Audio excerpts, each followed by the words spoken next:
मुख्यमंत्र्यांची कर्मभूमी असलेल्या नागपूरमध्ये राष्ट्रवादी काँग्रेसचे शरदचंद्र पवार पक्षाच्या प्रदेशाध्यक्षांचा निर्धार आगामी निवडणुकीत राज्यात निश्चितपणे सत्तांतर घडवू. महाराष्ट्राच्या दौऱ्यावर असलेले राष्ट्रवादी काँग्रेस शरदचंद्र पवार पक्षाचे नूतन प्रदेशाध्यक्ष आमदार शशिकांत शिंदे यांनी शनिवारी दुपारी 1 वाजता मुख्यमंत्री देवेंद्र फडणवीस यांची कर्मभूमी असलेल्या नागपूरमध्ये महायुती सरकारच्या विरोधात आक्रमक भूमिका घेत सरकारच्या धोरणांवर टीका केली. पुरोगामी विचारांच्या पाठीशी असणाऱ्या विदर्भामध्ये महाविकास आघाडी निश्चितपणे यशस्वी होईल असा विश्वास त्यांनी व्यक्त केला. पक्षाचे संस्थापक अध्यक्ष खासदार शरद पवार यांच्या समवेत आमदार शशिकांत शिंदे आणि आमदार रोहित पवार हे नागपूर दौऱ्यावर आले होते. पत्रकारांशी बोलताना त्यांनी महायुती सरकारवर जोरदार हल्ला चढवला. विदर्भ ही भूमी पुरोगामी विचारांना मानणारी असून या विभागातून महाविकास आघाडीने यापूर्वी यश मिळवले आहे.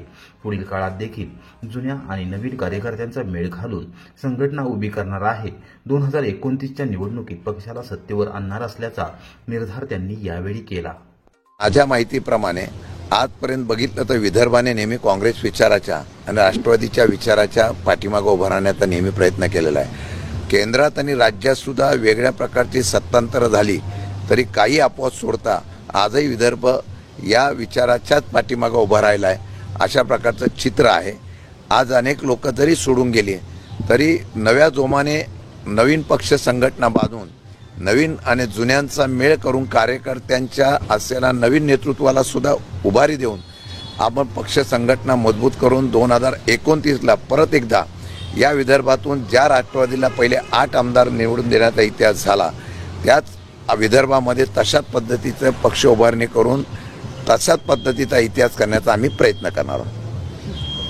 2029 पूर्वी स्थानिक स्वराज्य संस्थांच्या निवडणुका आहे आणि एक मंडल यात्रेच्या निमित्ताने कुठेतरी एक वेगळं ओबीसीच्या मतांवर फोकस करताय. आम्ही हा महाराष्ट्राची ओळख जी आहे ती आम्ही पुरोगामी विचाराचा महाराष्ट्र हे दाखवणार आहोत. आपली राजकारणामध्ये जात धर्म याचा वाद करून राजकीय पोळी भाजून घेण्याची प्रवृत्ती वाढलेली आहे. याच्यावर आम्ही फोकस करणार आहोत. ओबीसी समाजाला जो गैरसमज करून दाखवला जातो या मंडल आयोगाची अंमलबजावणी या महाराष्ट्रामध्ये आदरणीय शरदचंद्रजी पवार साहेबांनी केलेली आहे आणि त्याच अंमलबजावणीच्या नंतर महाराष्ट्रामध्ये ओबीसी समाजासाठी वेगळं काही सरकारने केलं असं चित्र सध्याच्या सरकारमध्ये पाहायला मिळालं नाही आहे. परंतु वेगवेगळ्या प्रकारचा भाषावाद आणि जातवाद या ठिकाणी उभा करून या असलेल्या विभाजनाला आम्ही निश्चितपणाने लोकांमध्ये जागृती करणार आहोत आणि या असलेल्या मंडल आयोगाच्या माध्यमातून जी काही यात्रा निघणार आहोत त्यामध्ये समाजाला आम्ही सत्य परिस्थितीची जाणीव करून देणार आहोत. दुर्गम तापोळा विभागातील जनाक्रोश आंदोलनाला उत्स्फूर्त प्रतिसाद, प्रशासनाकडून तातडीच्या कारवाईची हमी. महाबळेश्वर तालुक्यातील 105 गावांच्या नागरिकांनी निकृष्ट दर्जाची विकास कामे, अपूर्ण प्रकल्प तसेच मोबाईल कनेक्टिव्हिटी व वीज पुरवठ्याच्या गंभीर समस्यांवरून दिलेल्या आंदोलनाच्या इशाऱ्यानुसार शनिवार दिनांक 9 ऑगस्ट रोजी वाघेरा येथे सकाळी 10 वाजण्याच्या सुमारास झालेल्या जनआक्रोश आंदोलनाला उत्स्फूर्त प्रतिसाद मिळाला. नागरिकांच्या प्रचंड उपस्थितीमुळे प्रशासनाने तातडीने चर्चा करून काही महत्त्वाच्या मागण्यांवर तोडगा काढण्याची हमी दिली. क्रांती दिनाच्या पार्श्वभूमीवर झालेल्या या आंदोलनात तापोळा विभागातील सर्व 105 गावांमधील ग्रामस्थ, विविध सामाजिक संघटनांचे प्रतिनिधी तसेच स्थानिक कार्यकर्ते यावेळी उपस्थित होते. रस्त्यावर घोषणाबाजी, फलक आणि बॅनरद्वारे नागरिकांनी आपला संताप व्यक्त केला. महिलांचा सहभागही लक्षणीय होता. आंदोलनाच्या तीव्रतेमुळे जिल्हा प्रशासनातील वरिष्ठ अधिकारी आणि सार्वजनिक बांधकाम विभागाचे प्रतिनिधी घटनास्थळी आले. त्यांनी खालील बाबींवर तातडीने कार्यवाहीचे आश्वासन दिले. निकृष्ट कामांची त्वरित तपासणी करून दोषी ठेकेदारांवर कारवाई, अपूर्ण रस्ते व पूल प्रकल्प ठराविक मुदतीत पूर्ण करण्याची मागणी करण्यात आली आहे. प्रशासनाने दिलेल्या लेखी आश्वासनानंतर आंदोलकांनी अखेर रास्ता रोको मागे घेतला. मात्र 2 महिन्यात कामामध्ये लक्षणीय प्रगती झाली नाही तर पुन्हा तीव्र आंदोलन उभारण्याचा इशारा नागरिकांनी दिला. कोरेगाव नगरपंचायतीचा सुपरफास्ट कारभार, विनंती अर्ज दाखल होण्यापूर्वीच 2 दिवस अगोदर ठराव सर्वानुमते मंजूर करण्याची साधली किमिया. रिक्षा संघाने कोरेगाव शहरातील रिक्षा थांबे अधिकृत करण्याबाबत पत्र दिल्याच्या दिनांकाच्या 2 दिवस अगोदर सर्वानुमते ठराव करून कोरेगाव नगरपंचायतीने सर्वांना आगळावेगळा धक्का दिला आहे. नगराध्यक्ष, उपनगराध्यक्ष आणि संबंधित ठरावाचे सूचक आणि अनुमोदक यांच्यावर पदाचा गैरवापर केल्याबद्दल अपात्रतेचा प्रस्ताव जिल्हाधिकाऱ्यांकडे मुख्याधिकाऱ्यांनी सादर करावा अशी मागणी शिवसेना उद्धव बाळासाहेब ठाकरे पक्षांनी केली आहे.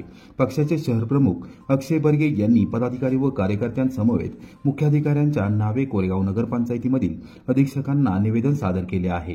याबाबतची माहिती त्यांनी शुक्रवारी दुपारी 3 वाजता पत्रकारांना दिली. कोरेगाव नगरपंचायतीने चुकीच्या पद्धतीने कारभार करत मागणी अर्ज येण्यापूर्वीच 2 दिवस अगोदर ठराव केला आहे.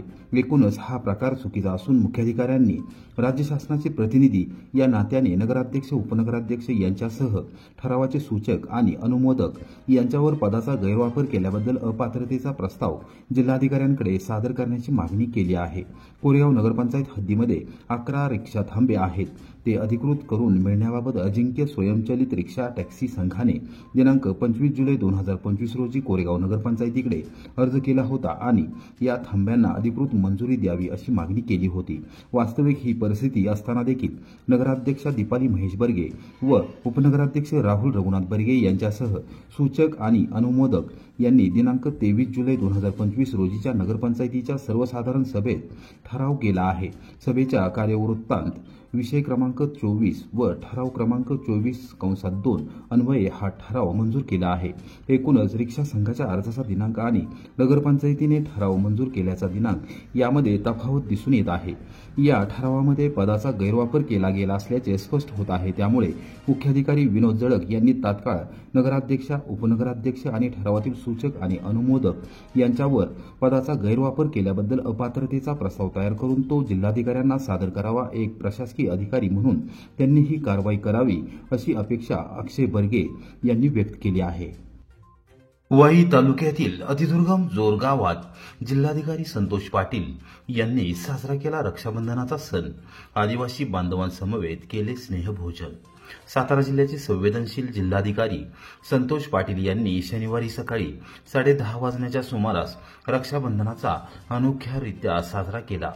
वाई तालुक्यातील पश्चिम भागात धोम आणि धोम बलकवडी या धरणाजवळ असलेल्या अतिदुर्गम जोर गावात जाऊन त्यांनी हा सण साजरा केला. आदिवासी भगिनींना भेटवस्तू देऊन भावाची जबाबदारी देखील निभावली. जिल्हाधिकारी पाटील यांचे जोर गावात आगमन झाल्यानंतर गावकऱ्यांनी आदिवासी पारंपरिक वेशभूषेत वाद्य वाजवून आणि पारंपरिक नृत्य करून उत्साहात स्वागत केले. आदिवासी बांधवांनी व महिलांनी उत्स्फूर्तपणे केलेले स्वागत पाहून जिल्हाधिकारीही भारावून गेले. जागतिक आदिवासी दिनाचे औचित्य साधून धरती आबा जनजाती ग्राम उत्कर्ष अभियानांतर्गत जिल्हाधिकारी पाटील यांच्या हस्ते आदिवासी बांधवांना विविध शासकीय योजनांचा प्राथमिक स्वरूपात लाभ देण्यात आला. सातारा जिल्ह्यातील कातकरी समाजासह इतर आदिवासी समाजापर्यंत पोहोचून केंद्र आणि राज्य शासनाच्या विविध योजनांचा प्रत्यक्ष लाभ त्यांना दिला जाईल. त्यांना समाजाच्या मुख्य प्रवाहात आणण्यासाठी सर्व यंत्रणांनी योगदान द्यावे असे निर्देश जिल्हाधिकारी पाटील यांनी दिले. वाईचे प्रांताधिकारी डॉक्टर योगेश खरमाटे, तहसीलदार सोनाली मिटकरी, गटविकास अधिकारी विजय परीट, तालुका वैद्यकीय अधिकारी सचिन पाटील, अविनाश ठोंबरे यांच्यासह आदिवासी कल्याण व संवर्धन संस्थेचे पदाधिकारी तसेच ग्रामस्थ यावेळी उपस्थित होते. कार्यक्रम संपल्यानंतर जिल्हाधिकारी पाटील यांनी आदिवासी बांधवांसोबत स्नेहभोजन करून त्यांनी तयार केलेल्या पारंपरिक पदार्थाचा आस्वाद घेतला. भाड्याने घेतलेले 2 ट्रॅक्टर परस्पर विकले. मान तालुक्यातील शेतकऱ्याची लाखो रुपयांची फसवणूक. कर्नाटकातील एका व्यक्तीविरोधात फलटण शहर पोलीस ठाण्यात गुन्हा दाखल. भाड्याने देण्याच्या बहाण्याने 2 ट्रॅक्टर घेऊन त्याचे भाडे न देता ते परस्पर दुसऱ्याला देऊन टाकून फसवणूक केल्याप्रकरणी कर्नाटकातील एका व्यक्तीविरोधात फलटण शहर पोलीस ठाण्यात गुन्हा दाखल करण्यात आला आहे. मान तालुक्यातील गोंदवले बुद्रुक येथील शेतकरी विनय संपत माने यांनी याबाबत फिर्याद दिली आहे. याबाबत शहर पोलीस ठाण्यातील शनिवारी सकाळी 11:30 वाजता मिळालेल्या माहितीनुसार विनय माने यांनी आपले 2 जॉन डियर ट्रॅक्टर भाड्याने द्यायचे असल्याची जाहिरात फेसबुकवर टाकली होती. ती जाहिरात पाहून आरोपी मोहम्मद मुस्ताक मोहम्मद हुसेन राहणार चित्रदुर्ग कर्नाटक याने माने यांच्याशी संपर्क साधला आणि कर्नाटक येथे रस्त्याच्या कामासाठी दरमहा 80,000 रुपये भाड्याने दोन्ही ट्रॅक्टर 11 महिन्याच्या करारावर घेतले होते. यासाठी फलटण येथे दिनांक 11 मार्च 2025 रोजी रीतसर भाडे करार करण्यात आला आणि आरोपीने 80,000 रुपये ॲडव्हान्स म्हणून दिले. मात्र 1 महिन्यानंतर भाडे देण्यास टाळाटाळ करून आरोपीने आपला मोबाईल बंद केला. माने यांनी अधिक चौकशी केली असता आरोपीने दोन्ही ट्रॅक्टर परस्पर तामिळनाडूमध्ये कोणाला तरी दिल्याचे उघड झाले. या फसवणुकी प्रकरणी विनय माने यांच्या तक्रारीवरून मोहम्मद मुस्ताक मोहम्मद हुसेन याच्या विरोधात भारतीय न्याय संहितेच्या विविध कलमांनुसार गुन्हा दाखल करण्यात आला आहे. महिला पोलीस हवालदार पूनम बोबडे तपास करत आहेत.